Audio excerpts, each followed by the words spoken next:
an allegorical story. In a time long ago, in a place far away, there was a farmer who leased a tract of land from a landowner where he grazed sheep and goats. He had 3 sons, and his 3 sons were the shepherds who took the goats and the sheep to the hillsides to pasture. But there was a time when it was noticed that one of the goats wandered off from the pastures and only returned later when all the other sheep and goats were back in their barn. And it was also noticed that when the milk of this goat was sold in the town, that the reports that came back were that this milk had healing qualities. It was curative. So the eldest son decided that he would follow this goat to see where it went each day, day after day. So on a day, he went behind the goat, following the sound of its bell, until it came to a couple of bushes nestled on the side of the hill, and disappeared between those bushes. So when the eldest son followed, he found when he entered between those 2, there was the opening to a cave, dark and cavernous. He could hear the sound of the goat's bell resounding from the depths of the cavern, but it was dark, black, ebony black, and he dared not enter.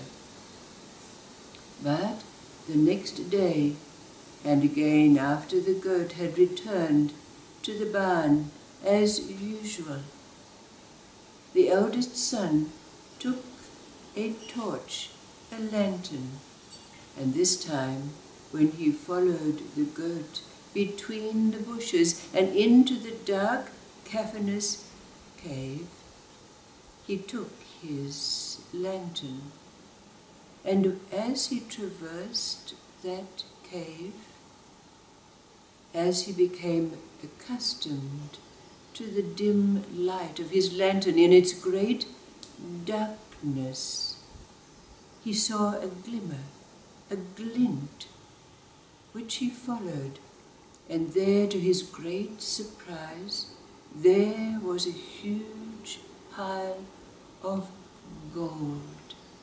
He could not believe his eyes, and he knelt down to gather some of this gold to put in his pockets, in his cloak. But as soon as his hands touched the gold, it disappeared, as did the cave, and he found himself back in the field where his goats and sheep were grazing.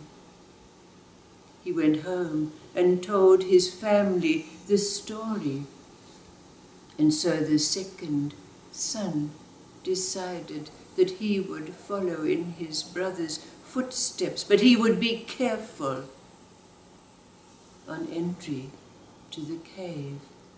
So the next day, taking a lantern, he too went, passed through the bushes into the cavernous depths, the darkness of the cave. He too, in the dim light of his lantern, saw the pile of gold, but was careful to evade gazing at it, lest he was tempted to follow his brother's act.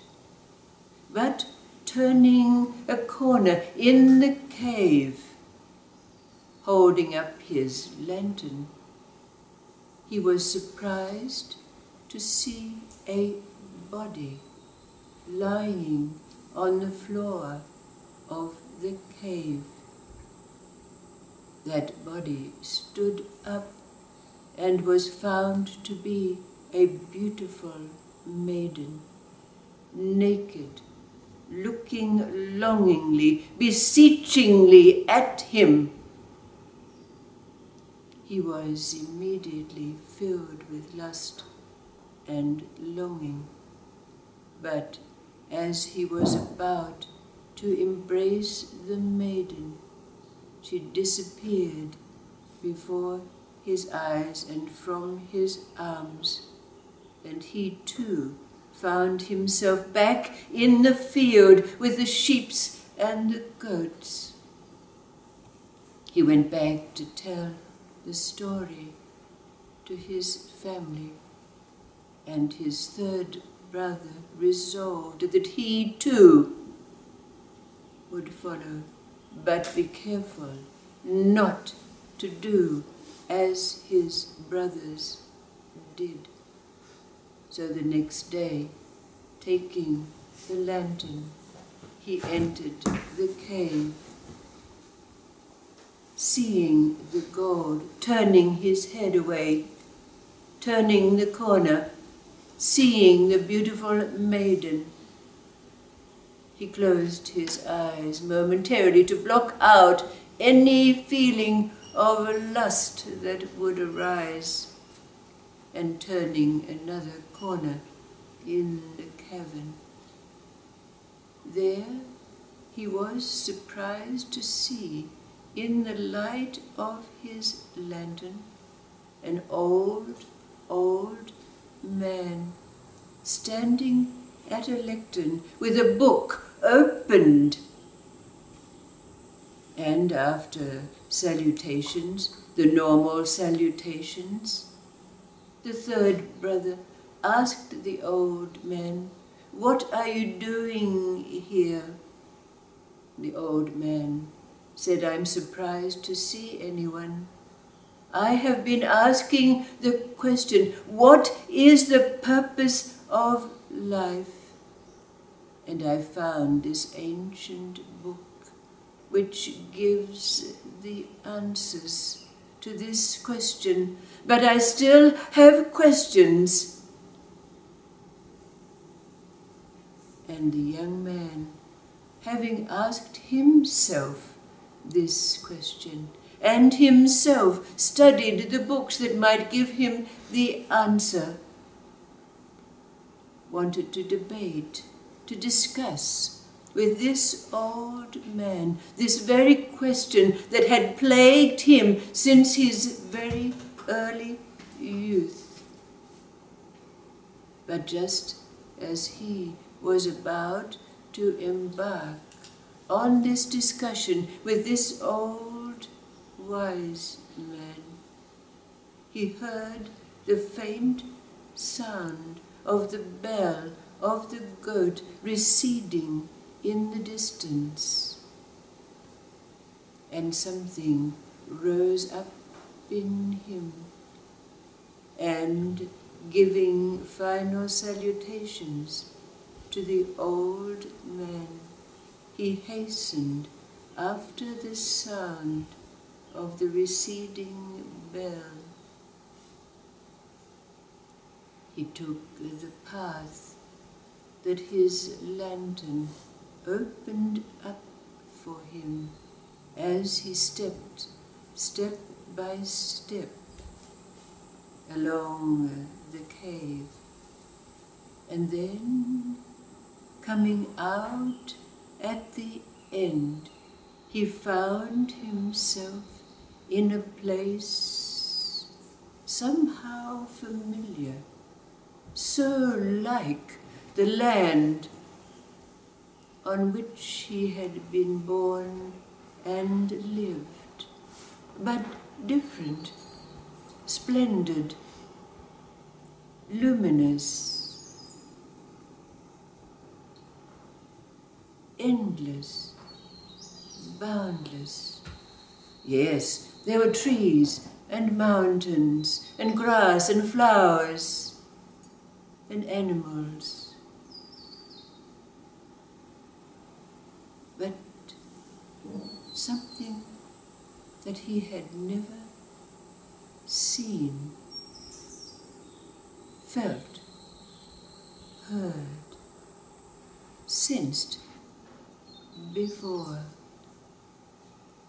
Oh, as his gaze wandered around, drinking in this scene, so familiar and yet not so, he thought to himself, how I long that I could bring my family here to this place.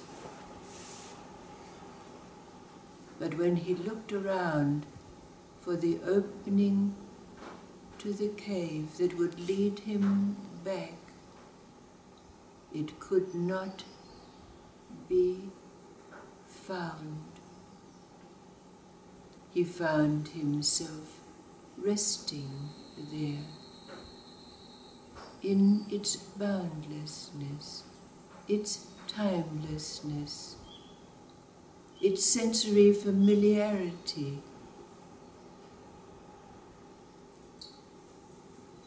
But the longing to bring others, even his family, faded, as had the sound of the bell that no longer called.